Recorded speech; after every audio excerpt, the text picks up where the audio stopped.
All right. Unless you know the team. Well, I'll say so ours was to look at, again, really the question we were asked yesterday, how we double our income in 18 months, and how do we facilitate the evolution of our brand and processes to the point where 18 months from now, we have addressed the key issues, and we've created a plan and a mechanism for both reviewing, processing, creating the process around them, and then for a communication plan to be able to communicate both inwardly from having input from our leadership and also reaching out to our leadership to keep them informed. So. Okay, so we kind of discussed the things from last night. Everyone kind of agreed on we could look at values and a simple system and all that. So as we got together as a team, we talked about what our roadblocks were in the sense of, one, we all made the commitment to fix it, so we think that is the #1 obstacle, and we think we got over that this week.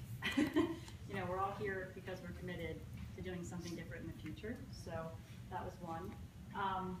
We need to define the brand. We had on that topic for pretty much the whole time. But really continuing to work with Helen and figure out how that brand identity comes to fruition. Focusing on the systems to include training, client and coach experience, getting a mobile business, standardizing processes and automating things, just-in-time training, create a basic level of competency that delivers the brand, ensuring testing of all systems and measure them in the future, adapting to different types of clients, and ensure that we have a committee or a feedback system to be effective, and discouraging people to not put out their own systems. So those are some of the things that we felt like we could start working on now, that we felt were roadblocks that if we started working on. So we talked about how do we want to be updating each other on this. So we talked about maybe doing a once a month communication just on where we stand on some of these big things that will come up. From a feedback system is really just making sure that any changes to communicate ahead of the changes, and then just making sure we're communicating once a month out to like the updates on some of these things. Ahead of changes or ahead of the decision? Good question. Great question. An example was that instead of creating a new IT platform or something, we'd do a flow chart, figure it out first before creating it and doing. So we were So involved if you all agree, in the design. If the flow chart is agreed upon, then the system should not require tweaking. It's more in front of. Yeah. But that's key. Yeah, but I think it's a good. Without the investment of money and as much time until you've got it down to where you like the flow. Good morning, everyone.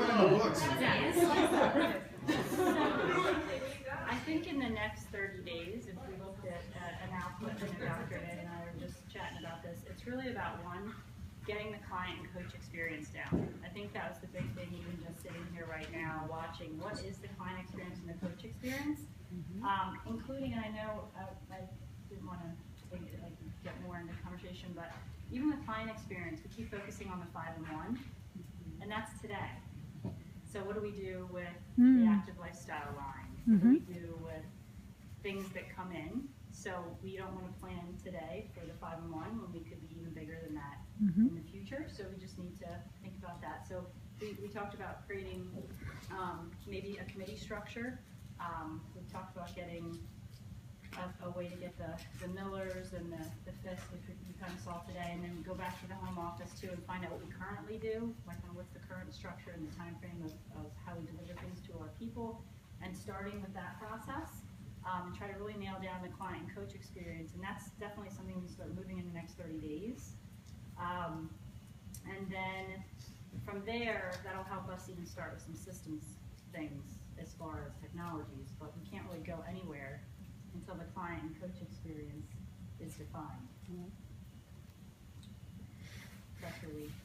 Okay, and then the other part from Helen's standpoint, because we had our branding foundation expert with us in the room, is we just want to make sure that over the next 18 months that it's understanding that the brand is actually a freeing piece to be able to allow our coaches to go out and really amplify both their businesses and their offerings. So maybe you could just touch on that for us.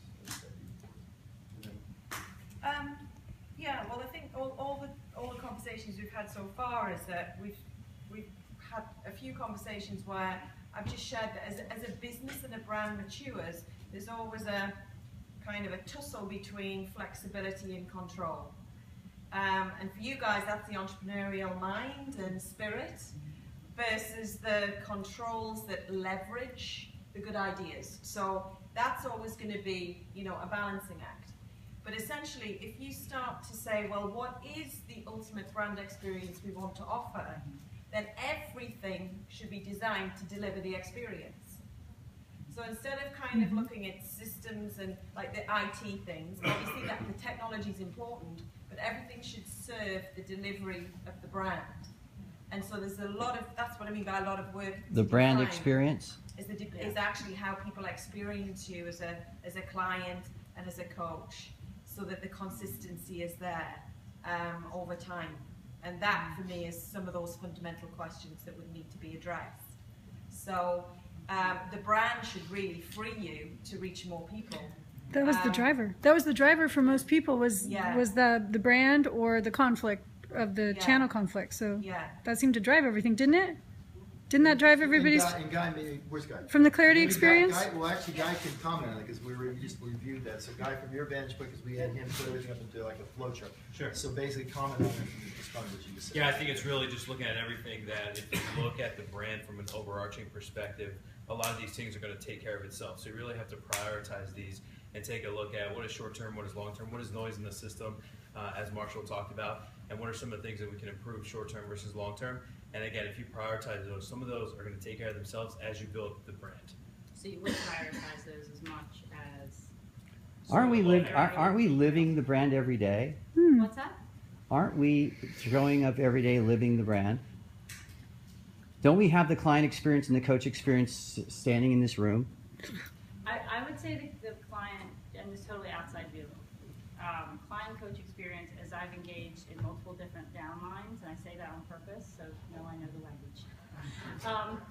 In the sense of I see myself in many of your groups, and every single experience I've had has been completely different. Due to the fact that there's no single structured system. Standardization. So to her point, I would say that the brand as it's represented now is completely variable based on who it's coming from. Whether it's the call center, the health coach services, the individual coaches, the leaders, everywhere. So maybe you can just comment on why that's It's not predictable. Unify that and have the brand actually flow out rather than something that everybody individually is interpreting that. Yeah, and I mean, of course, you know, given the fact that some of these things haven't been in place, everybody's doing the best they can, and you live in the values, and so there'll be a spirit there that is absolutely common to you all. But the way that people are receiving it, there is that variability. Clearly. Yeah.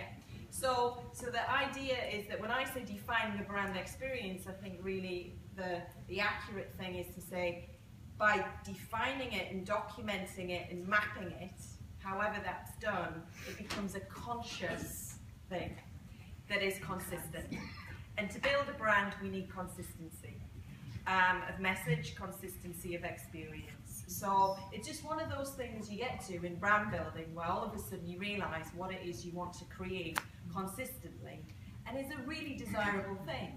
Because when you have a powerful brand, it should be very attractive. It should be very desirable.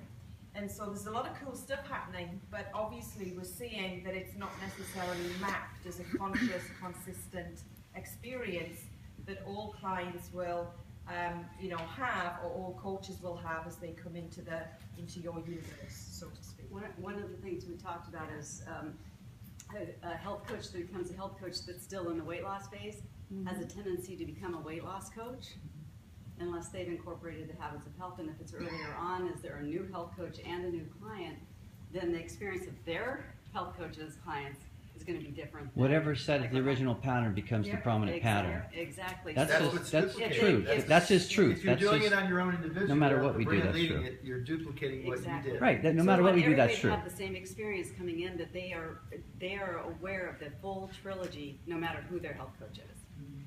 That's what does the that gonna goal. look like? That's the goal, right? The new world. Offer the whole package right off the bat. Does anybody else have any comments? Dan, you want to say something? You good? Anybody want to say anything? I think that's it, Marshall. Okay, thank you.